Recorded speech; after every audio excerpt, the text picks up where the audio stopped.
तारीख थी 30 जनवरी 1948। गांधी जी ने सरदार पटेल को शाम को 4 बजे बिरला हाउस बुलाया था। सरदार गांधी जी के बताए अनुसार अपनी बेटी बड़ी बहन के साथ उनसे मिलने बिरला हाउस पहुंच गए। गांधी जी के बीच थोड़ी बहुत बात होती है। वहीं कुछ ही देर के बाद बिरला हाउस भवन में हर रोज़ की समय की तरह इस प्रार्थना में जब गांधी जी दिल्ली में हुआ करते थे, बातचीत करते करते 5 बज गए थे। गांधी जी की नज़र 5:15 पर घड़ी पर पड़ी। उनको याद आया, मुझे प्रार्थना सभा में जाना है। गांधी जी तुरंत बैठक समाप्त करके बाबा मनु के कंधे पर हाथ रख के प्रार्थना स्थल सभा की ओर बढ़ते हैं। वहीं दूसरी तरफ नाथूराम गौड़ेश अमीन के साथ 4:50 पर बिरला भवन के गेट पर पहुंच गया था।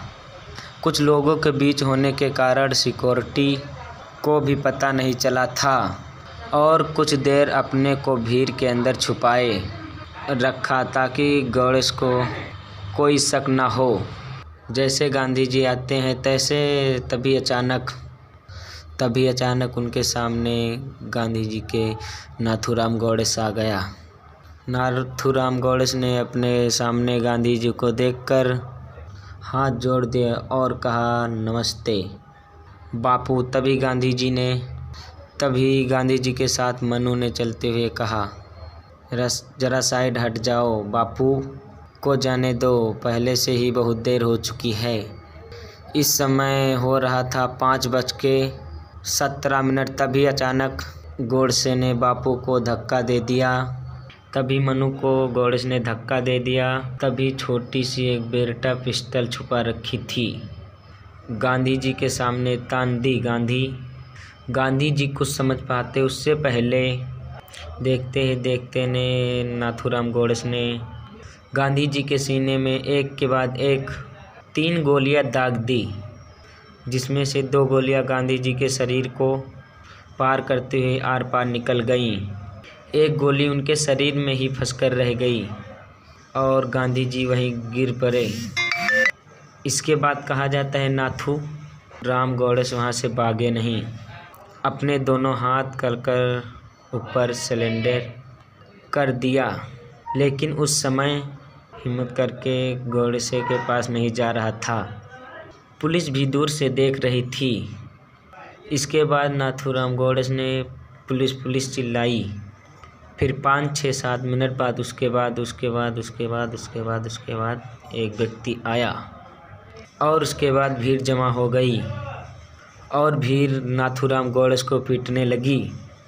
इसके बाद नाथूराम गौड़ेश को गिरफ्तार लिया गया। कुछ समय बाद गांधी जी की हत्या की बात पूरे तरह से फैल गई। गांधी जी को तुरंत अपने कमरे में ले जाया गया, लेकिन तब तक बहुत देर हो चुकी थी, क्योंकि जाते हुए गांधी जी ने वहाँ प्राण त्याग दिए थे। फिर जवाहरलाल नेहरू, सरदार भाई मौलाना फिर उपस्थित हो गए। बिरला हाउस में ही शरीर को गांधी जी के रख के ढका गया।